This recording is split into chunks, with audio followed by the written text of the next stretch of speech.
গতকালের ঘটনার নির্মিক্তে মহলে হইচই নেই। মহারবের মেতে থাকা মহলের প্রতিটি কোণায় বিষণ্ণতা, মন খারাপের গল্প লোকানো। ছড়িয়ে ছিটিয়ে আছে আতঙ্ক। সেই পদধ্বনির শব্দ যেই দিকেই যাচ্ছে সেই দিকেই শঙ্কা ছড়িয়ে পড়ছে যেন। অপরূপা কক্ষের ভেতরে নিজেকে বদ্ধ করে রেখেছিল সকাল থেকেই, একবারও বেরোয়নি। এক একটা মুহূর্ত যাচ্ছে চিন্তায়, উৎশঙ্কায়। জানে না কি হবে এরপর। ভাগ্যের পরিহাসে আজ সে রূপনগরের সুলতান মহলের বড় সন্তান শেহরাম সুলতানের ভাবি বেগম। এটা আসলে কতটুকু আনন্দের অপরূপা বোধগম্য হলো না। সুখ নামক শব্দটির উপর হতে তার বিশ্বাস কেবলই উঠে গিয়েছে।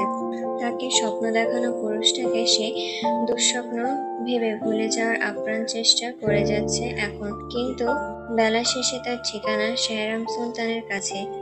শেহরাম সুলতান সবার কাছে আতঙ্কের হলেও তার কাছে নয়, তবে খোলা খাতাও নয়।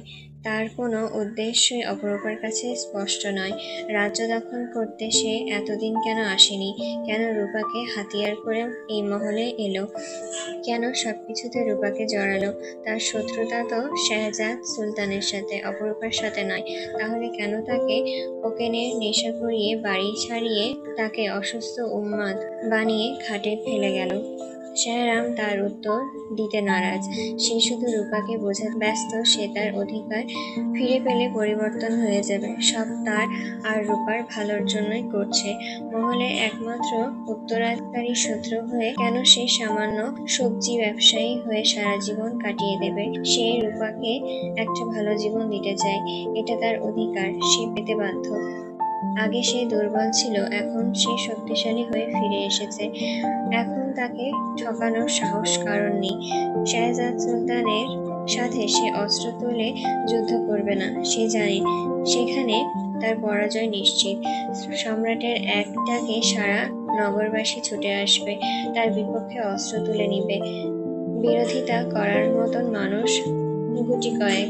সে যুদ্ধ করবে শেহজাদ সুলতানের দুর্বলতা, অপারগতা, কোমলতাকে হাতিয়ার বানিয়ে। অপরূপা তার একটি।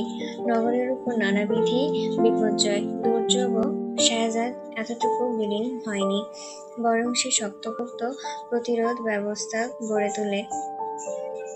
শেহরাম একের পর এক নিকৃষ্ট পন্থা অবলম্বন করেও শেহজাদকে বিন্দুমাত্র টলাতে পারেনি, অযোগ্য প্রমাণ করতে পারেনি শেহজাদকে। বরং দৃঢ়চেতা দূরদর্শী সম্রাট নগরের আসন্ন বিপদ সম্পর্কে যথেষ্ট সচেতন থাকত বিধায় পূর্ব পরিকল্পনার ছকটা সাজানো থাকত। তাই উল্টো দিক থেকে কেউ কোনো আঘাত হানলে সে সহজেই রুখে দাঁড়াতে পারে।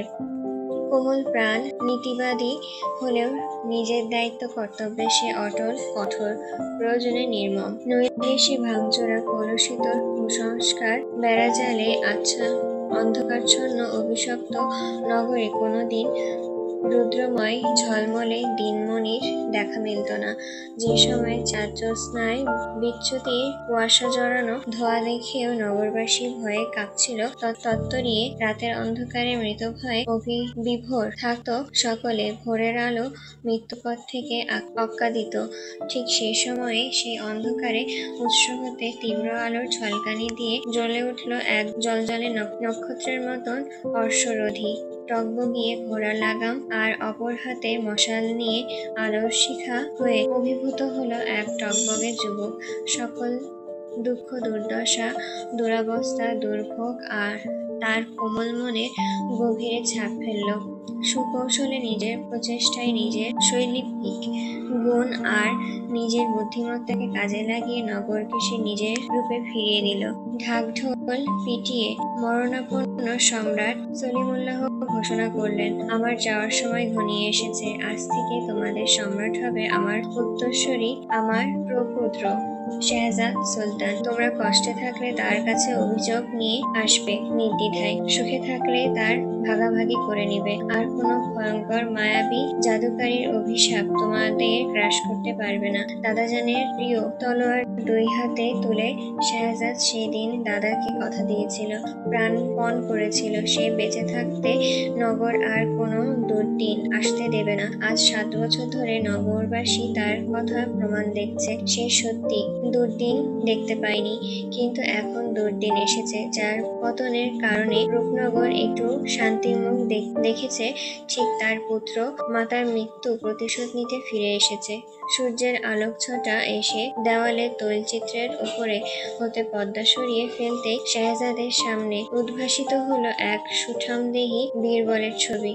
তার দাদাজান, তার শক্তি, তার আদর্শ। যখনই সে দোটানায় পড়ে যায়, দুর্বিপাকগ্রস্ত হয়ে পড়ে, মনের দোলাচলে ফেঁসে যায়, ঠিক তখনই তার কাছে সমাধানের রাস্তা হয়ে ওঠে দাদাজানের এই তৈলছবিটি। মানুষটার তৈলছবিটি তাকে পুনরুজ্জীবিত হতে সাহায্য করে। তার ক্ষুধার চোখের দিকে দৃষ্টি পড়লে বক্ষ শক্ত হয়ে ওঠে, সাহস পায়, মনোবল পায়। দাদাজানকে দেওয়া প্রতিজ্ঞার কথা মনে হতেই শক্তি উদ্ভব হয়। হন্তদন্ত পায় কক্ষে সায়রার প্রবেশ। তার হাতে খাবার, টেবিলে সাদা চাদর বিছিয়ে খাবার রেখে বলল, ভাইজান খেয়ে নিন। শাহজাদ ঘাড় ফিরিয়ে তাকালো, হেঁটে এসে খেতে বসে। সায়রা জিজ্ঞাসা করে, আপনার হাতের অবস্থা কেমন? তীর যদি বিষাক্ত কিছু থাকে তাহলে ক্ষত তাড়াতাড়ি শুকাবে না, চিন্তা করো না। শাহজাদ খেতে খেতে ওর দিকে তাকায়, আবারও খাওয়ায় মনোযোগ দেয়। সায়রা উসখুস করতে করতে জিজ্ঞাসা করে, রূপার কথা জানতে চাচ্ছেন? শাহজাদ খানিকটা বিব্রতকর অবস্থায় পড়ে গেল ছোট বোনের সামনে। দেখে এলাম, তুমি এসো। সায়রা মাথা হেলিয়ে বের হয়ে যেতেই পথে সোহিনীর সাথে দেখা মিলল। সোহিনী বলল, শাহজাদ ভাইজান কি ওনার কক্ষে খাচ্ছেন? সে চিন্তা তোকে করতে হবে না, তুই তোর নিজের ভাইকে পেয়ে আর কাউকে চোখে দেখছিস না। এক রাতের মধ্যে কত বদল। সোহিনী অবাক গলায় বলল, কি বলছিস এসব? পাগল হয়ে গেছিস? উনি তোর ভাইজান নয়?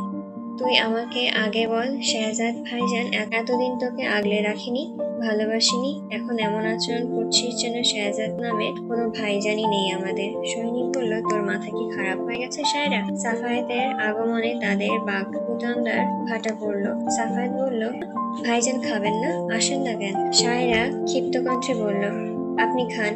এমন স্বার্থপর মানুষজনের সাথে একসাথে বসে না খাওয়াই ভালো। ওনাকে রেখে বড় ভাইজানের সাথে খেতে বসে গেলেন। আপনাদের আচরণ দেখে মনে হচ্ছে এতদিন শাহজাদ সুলতান একা একাই সব ভক্ষণ করেছেন, কারোর জন্য কিছু করেননি।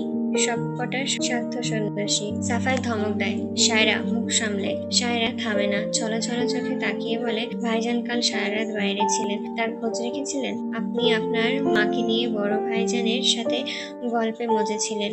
আপনাকে দেখে হাততালি দিতে মন চাচ্ছে। মুখ ঝামটা মেরে চলে গেল সায়রা। সাফায়েত ঠায় দাঁড়িয়ে থেকে ওর যাওয়া দেখলো। সোহিনী বলল, সাফায়েত ভাই, ওর কথায় রাগ করবেন না।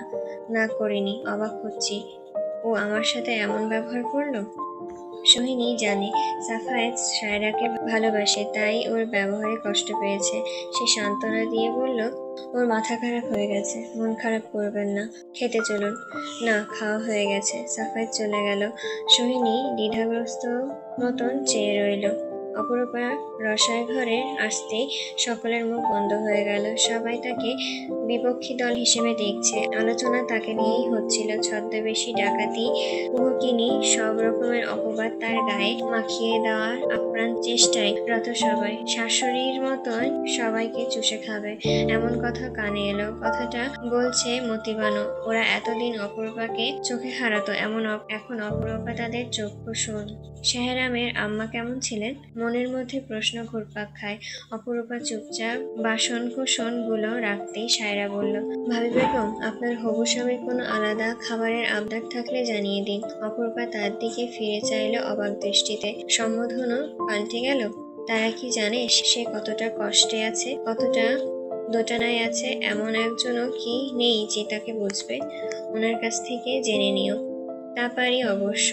আর হ্যাঁ, মুবারকবাদ। অপরূপা ওর দিকে পুনরায় তাকালো। আগামী শুক্রবার আপনাদের বিবাহ, তাই জানালাম। অপরূপা পরিশ্রান্ত বদনে বলল, তার পরের দিন বোধহয় সোহিনী আর সাফায়েত সাহেবের বিবাহ। আমি বলছি না, তোমার ফুপু আর তোমার বড় ভাইজানের মধ্যে কথা হচ্ছিল শুনলাম। তোমার সোহিনী আর সাফায়েত সাহেবকেও গিয়ে মোবারকবাদ জানানো উচিত।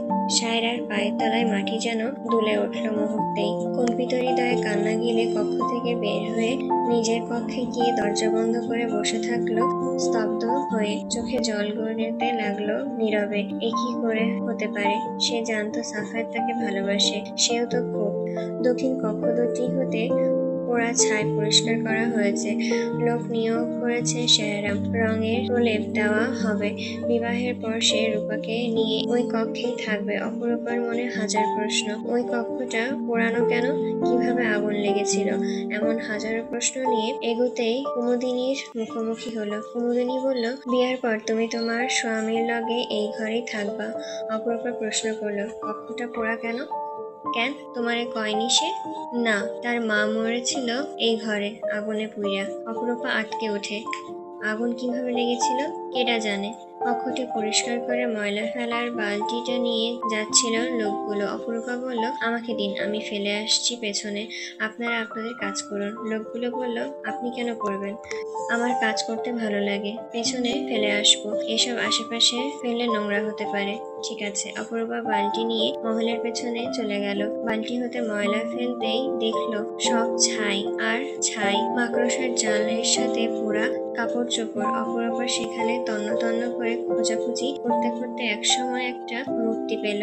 উদ্ভট মূর্তি, কয়েকটা রূপোর পোড়া ছোট ছোট অলংকার, পশুর হাড়। অপরূপার বুক কেঁপে উঠলো ধরপড়িয়ে। দাদি যান বলতেন, এসব কাজ করে যারা কালো জাদু জানে তারা। পেছনে পুরুষালী পদধ্বনি টের পেতেই চমকে উঠে পেছন ফিরতে অপরূপার দেখলো শেহরাম দাঁড়িয়ে আছে। চোখে মুখে কঠোরতা, চতুরতা, দৃষ্টি জোড়ায় অপরূপার জন্য কামনা, বাসনা, প্রেম। অপরূপা ওকে দেখে বাকি দাঁড়িয়ে পড়ে হাতের জিনিসগুলো বাড়িয়ে অশ্রু সজন চোখে চেয়ে বলল, আপনার মা শয়তানের পূজা করতো? কালো জাদু? আপনি কি আমার উপরও কালো জাদু করেছেন? এর জন্যই আমি আপনার বশবর্তী ছিলাম? আপনি নিজেও এসব জানতেন? এর জন্যই সবাই আপনাকে কার্যপুত্র করেছে, তাড়িয়ে দিয়েছে? বলুন, উত্তর দিন। চেঁচিয়ে ওঠে সে। শেহরাম এসে ওর মুখ চেপে ধরে বলে, হ্যাঁ হ্যাঁ তাই, শব্দ করবে না একদম। আমি সব ছেড়ে দিব বলেছি না, একদম সব ছেড়ে দেব, প্রতিজ্ঞা করছি আপা।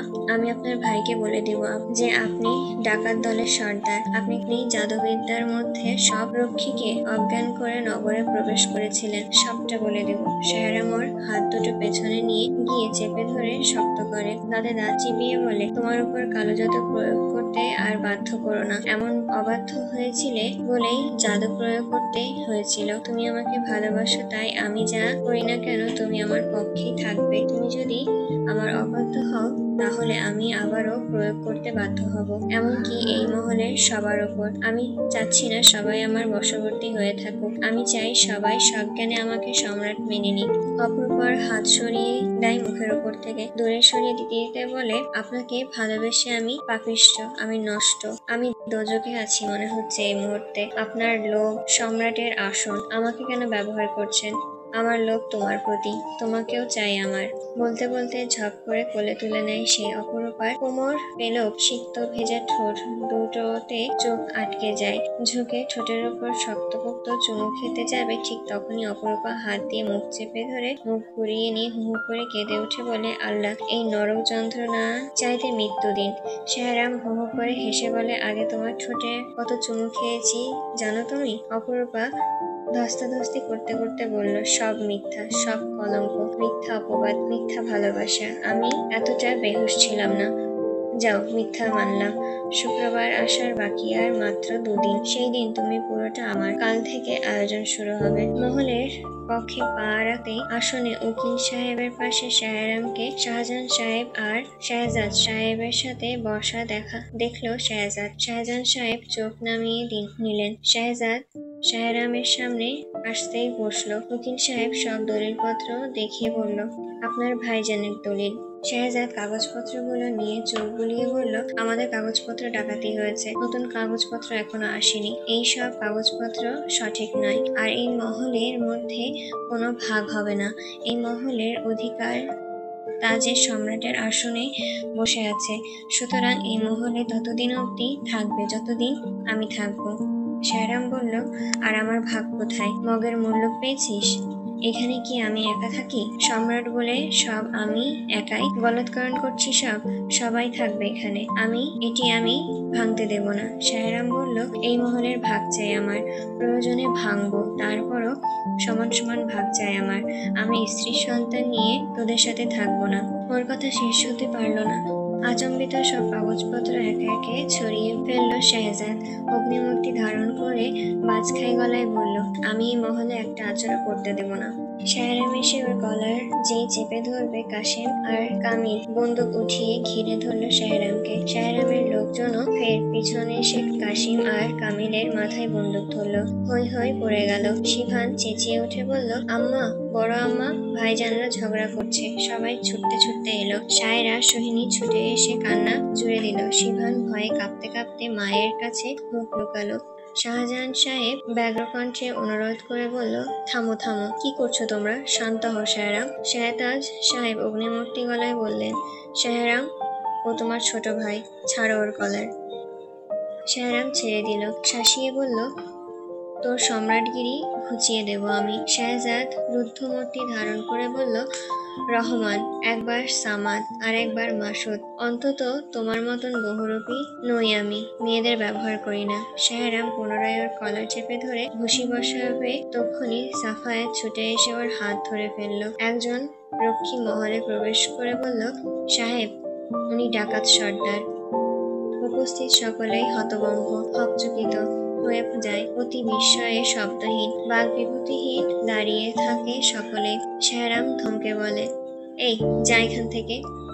রক্ষীটি দমল না, চেঁচিয়ে বলল, উনি ডাকাত সর্দার। আপনার হাতে তীর ছুঁড়েছেন উনি। পালায় সন্ত্রাসী হামলা থেকে শুরু করে মহলের ডাকাত আক্রমণ, ফুলকলির ইজ্জত ভ্রষ্ট করেছে ওনার লোক। উনি করিয়েছে সব। ওনার একটা লোককে আমি বন্দি ধরেছি, সেই সব বলেছে আমাদের। শাহরাম নিজে সামলে নেয়, উত্তেজনা দমিয়ে রাখলো। ভুল করা চলবে না, সব সব হাতের নাগাল থেকে চলে যাবে। সবাইকে দ্বিগুণ চমকি দিয়ে সে বলে উঠল, তো কি হয়েছে?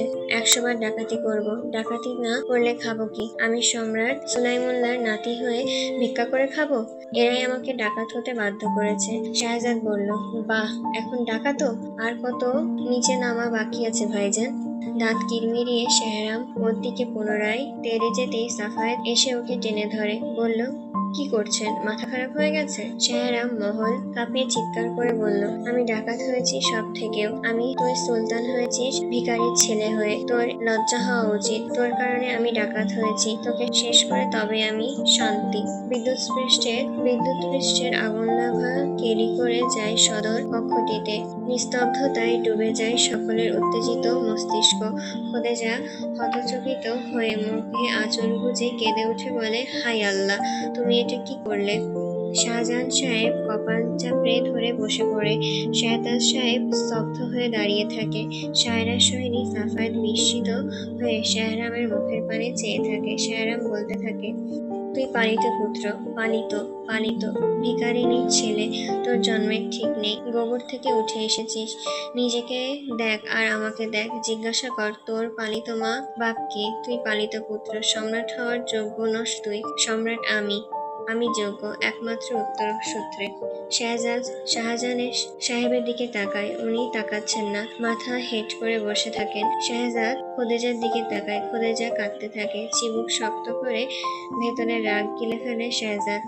চোখের দৃষ্টি শক্ত হয়ে ওঠে। চোখের তারা জ্বলজ্বল করে ওঠে। খোদেজার দিকে নমনীয়, সমত, জ্বলন্ত চোখে দৃষ্টি নিক্ষেপ করে রোষাবৃত হয়ে অভিমানী স্বরে ডাকে, আম্মা। খোদেজা সশব্দে কেঁদে ওঠে।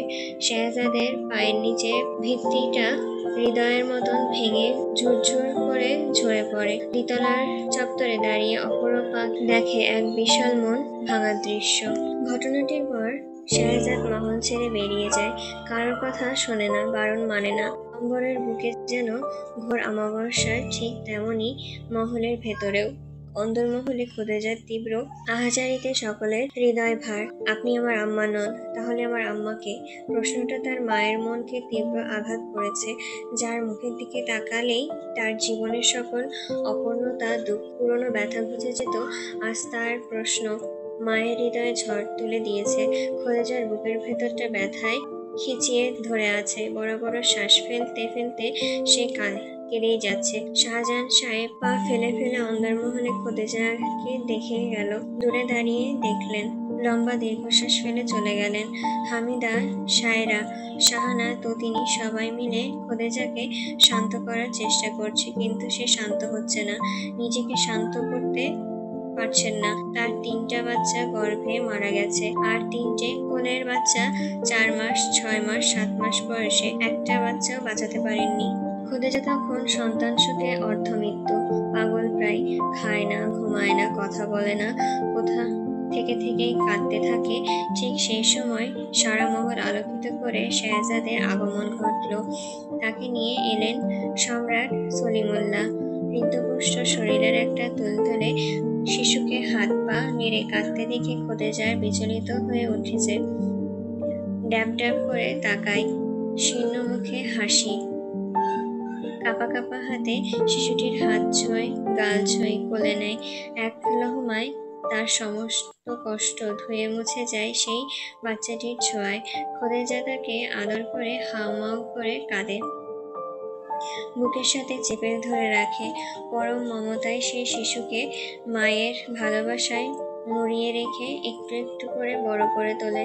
শেহজাদের সাথে এই মহলে কারোর মিল নেই, চেহারায় একেবারেই নয়, গুণেও সে অন্য বৈশিষ্ট্য সম্পন্ন। খুবই অল্প বয়স থেকেই বুদ্ধিমত্তার পরিচয় দিতে থাকে সে। 6 বছর বয়স থেকেই সে সম্রাট সলিমুল্লাহর সাথে মজলিসে বসত। দেশান্তর হতে আগত বিদ্বান ব্যক্তিবর্গের আশ্চর্য হতেন, এত অল্প বয়সী সুদর্শন বালক কি সুন্দর করে মজলিসে ফয়সালা দিতে সাহায্য করছে দাদাজানকে।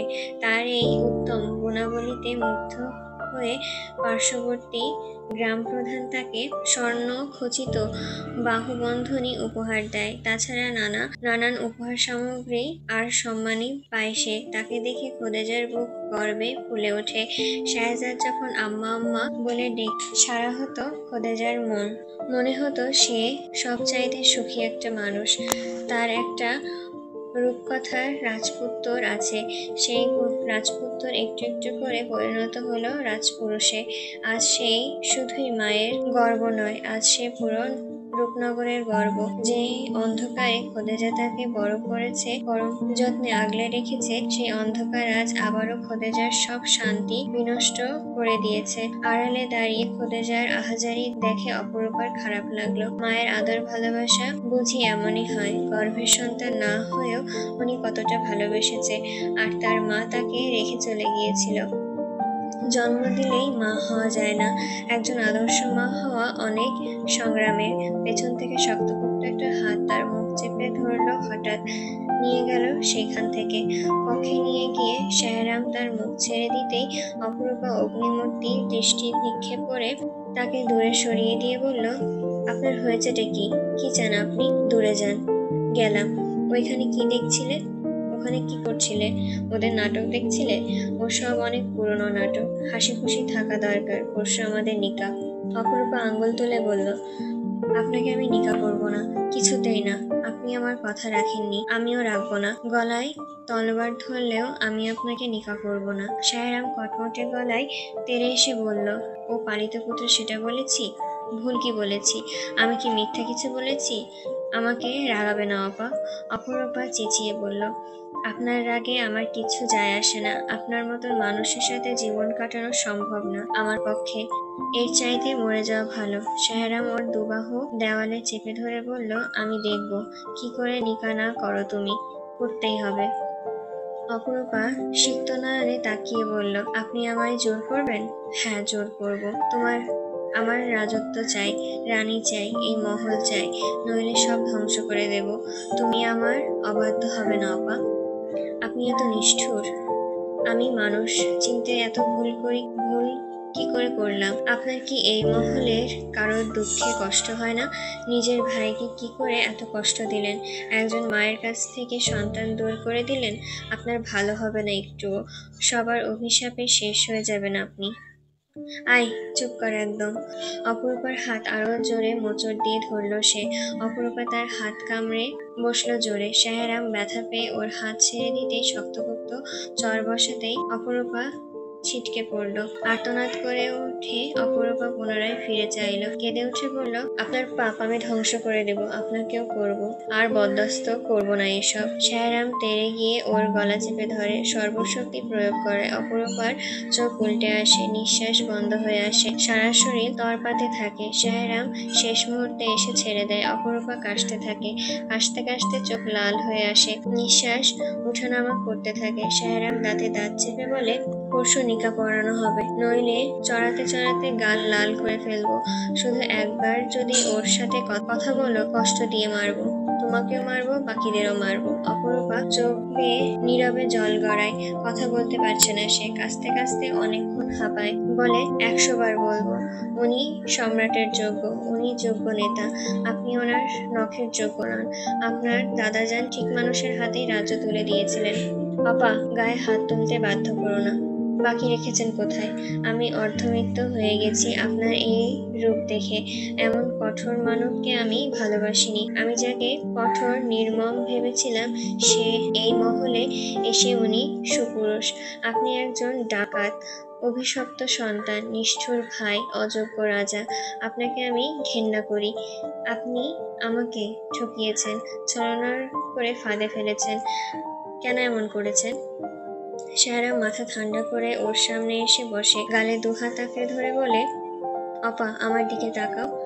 আমি তোমার সাথে কোনো ছলনা করিনি, না তোমাকে ঠকিয়েছি। আমি তোমাকে ভালোবাসি, আর তুমি আমাকে।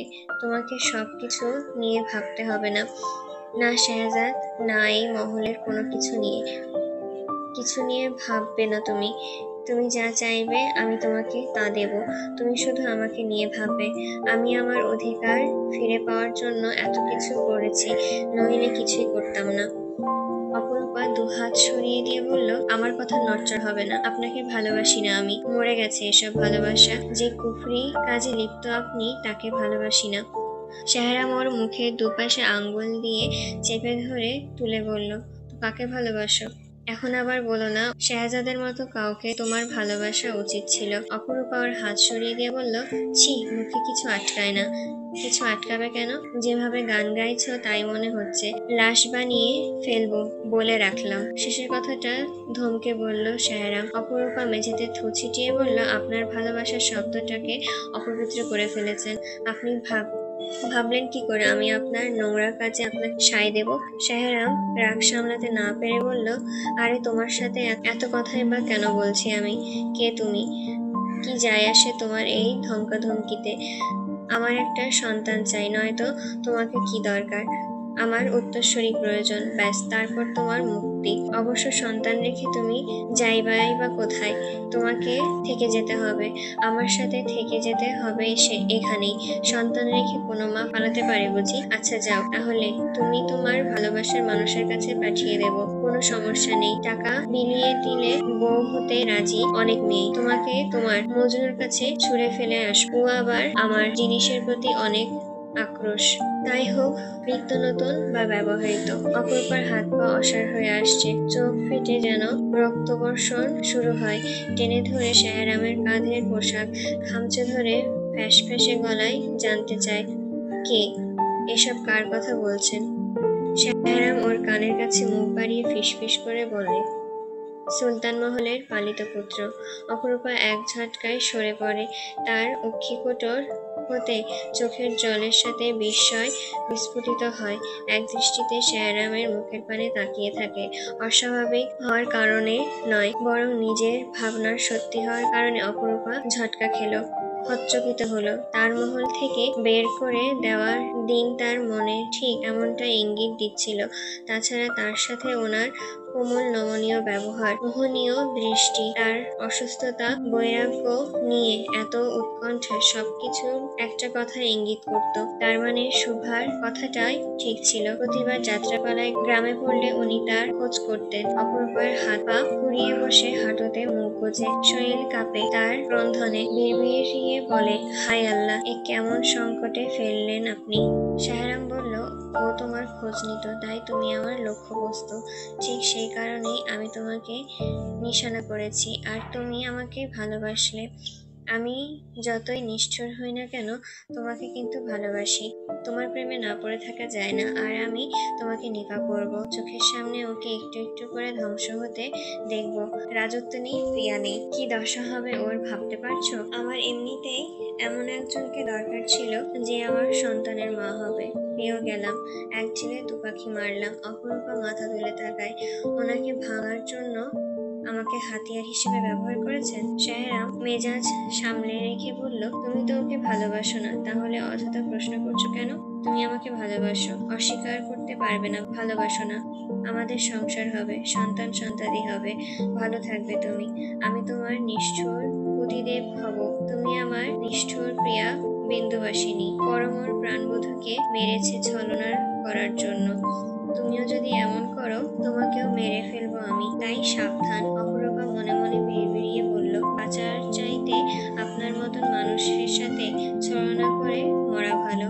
সাথে সাথেই গুলির আওয়াজ কানে আসে সবার কানে। সারা মহলে সকলেই আঁতকে ওঠে। অপরূপা দাঁড়িয়ে পড়ে, দরজার দিকে ছুটে যায় কৌতূহলবশত। শায়রাম ওর হাত টেনে ধরে ওর মুখের দুপাশে জটলা পাকানো কোঁকড়ানো চুলগুলো কানের পেছনে গুজে দিতে দিতে বলে, তুমি এখন থেকে কক্ষে বন্দি থাকবে। বেশি বাড়াবাড়ি করলে সব ধ্বংস করে দেব। তোমার কারণে মহলে আগুন জ্বলবে। অপরূপা ওর সাথে ধস্তাধস্তি করে নিজেকে ছাড়িয়ে নেওয়ার চেষ্টা করে বলল, না, না। সাফাত অন্দরমহলে পা রাখতেই সবাই তার উপর ঝাঁপিয়ে পড়লো শেহজাদের খোঁজ নিতে। খোদেজা দাঁড়িয়ে পড়ে কান্না আটকে বলল, শেহজাদ কোথায়? এখনো ফেরেনি? কোথায় গেছে? সাফায়াত শুকনো মুখে জবাব দিল, বাগান প্রাঙ্গণে বসে আছেন, ওনাকে কেউ বিরক্ত করবেন না। খোদেজা কান্নার হিচকি তুলে বলল, আমি যেতে পারবো না। না, পারবেন না। উনি একা থাকতে চায়, একাই থাকতে দিন। খোদেজা কেঁদে ওঠে পুনরায়। সায়রা সান্ত্বনা দিয়ে বলল, আম্মা কাঁদবেন না। ভাইজান এখনো এতটা কঠোর হবে না যে আপনাকে ছেড়ে যাবে। আপনার পুত্র আছে। ভাইজান আপনাকে অনেক ভালোবাসেন। আপনি জানেন ভাইজানের রাগ অভিমান বেশি, তাও কেন কষ্ট পাচ্ছেন? খোদেজা মাথা নাড়ে। সবাইকে কি করে বোঝাবে তিনি রূপা মেয়েটিকে দূরে সরিয়ে রেখে ছেলের মনে কষ্ট দিয়েছে? তিনি এখন কি করবেন? এই সময় শেহজাদের পাশে রূপা মেয়েটাকে জরুরি ছিল, যে ভালোবেসে ভরসা যোগাবে, যাকে পাশে রেখে শেহজাদ শক্তি পাবে। কিন্তু তা কখনোই সম্ভব নয়। শায়রাম ওর মনের কথা জানতে পারলে আরো নিষ্ঠুর হয়ে উঠবে। খোদেজা হু হু করে কেঁদে ওঠে। বিকট শব্দে গুলিবর্ষণ হয় হঠাৎ। শুধু একটা গুলির আওয়াজে সারা মহল কাঁপিয়ে তুলে যেন। বাগান প্রাঙ্গণ থেকে আওয়াজটা আসছে। সকলেই ভয়ে কেঁপে উঠল। খোদেজা কান্না থামিয়ে বলল, আমার শেহজাদ। শায়রা সাফায়াতের কাছে হাত দিয়ে বাহু ঝাঁকিয়ে বলল, গুলির আওয়াজ কোথা থেকে এলো? সাফায়াত হকচকিত দৃষ্টিতে তাকিয়ে আমতা আমতা স্বরে বলল, আমি দেখছি, কিছু হয়নি। সাফায়াত ছোটে, তার পেছন পেছন শায়রা ততিনীরা সবাই ছুটে যায়। নিচু ছোটখাটো সাদা চাদরে ঢাকা টেবিলের চারপাশে ঘেরা কেদারা। একটা চেয়ারে শেহজাদ গা ছেড়ে বসা, কেদারাটি দুলছে। হাতে মস্ত বড় বন্দুকটি হাত খসে পড়ে যাওয়ার মতন অবস্থা। শাহজাহান সাহেব, শেহজাদ সাহেব পেছনে সাফায়াত এসে দাঁড়ায়। সাফায়াতকে সরিয়ে শায়রা শেহজাদের কাছে ছুটে এসে সামনে বসে, বন্দুকটা নিয়ে দূরে ছুঁড়ে ফেলে বহু কষ্টে। শেহজাদের মুখে ধরে হু হু করে কেঁদে ওঠে, ডাকে, ভাইজান। শেহজাদ ঝট করে ওর রক্তাভ দু চোখ মেলে। শায়রা কাঁদতে থাকে, উরুতে মাথা রেখে পা দুটো আঁকড়ে ধরে কাঁদে।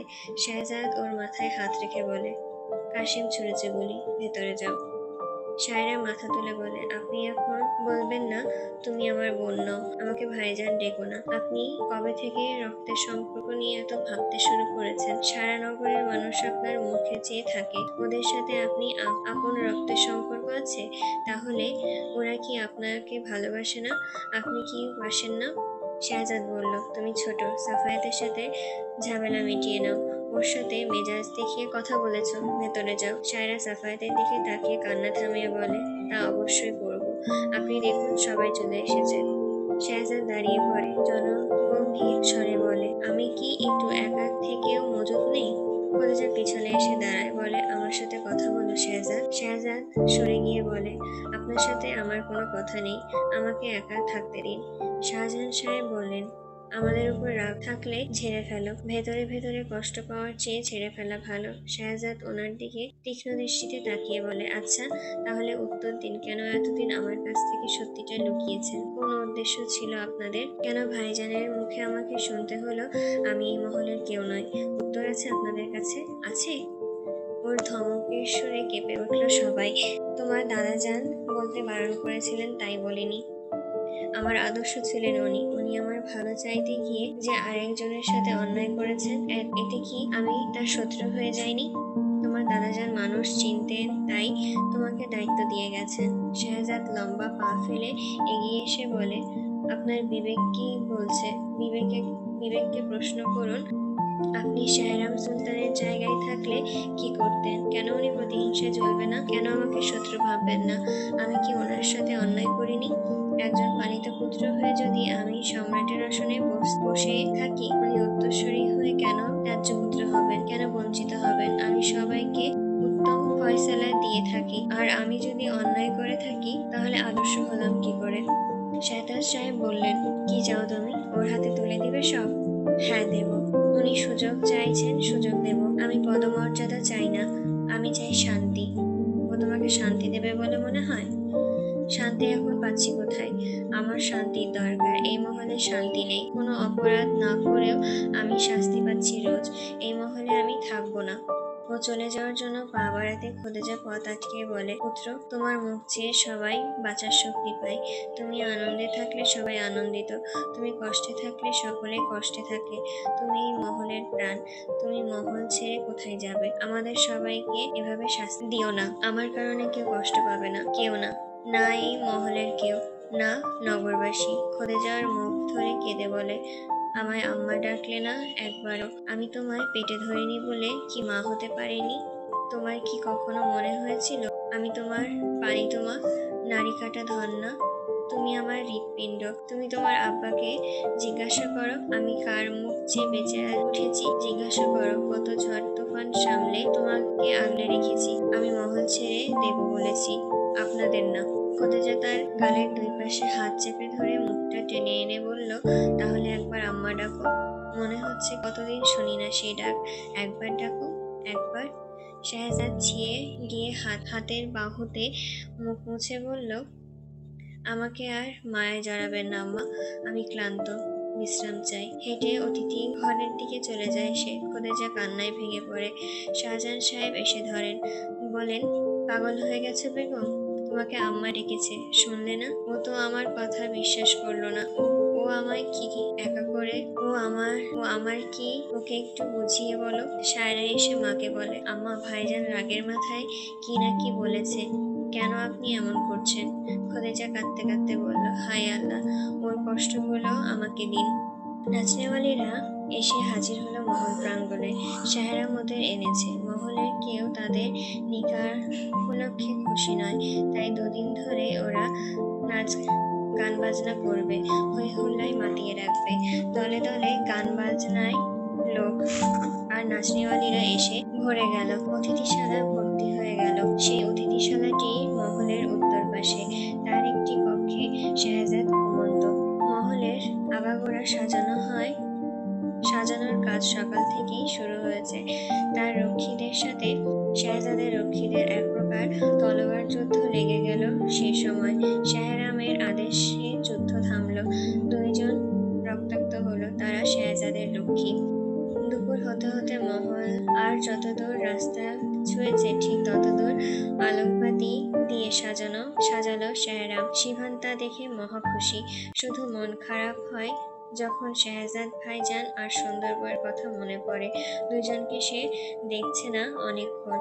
ঘাটে দুটি জাহাজ এসে থেমেছিল। শাহজাদ সেখানে গিয়েছে। জাহাজের মাল গুদামে মজুত করার পর তাদের দায়িত্ব শেষ। সে সেই সব কাজ সম্পন্ন করে মহলে ফিরে দেখলো সারা মহল আলোক ঝলমল করছে। প্রাঙ্গণে পা রাখতেই গানের তালে নাচছে একদল নাচনেওয়ালি।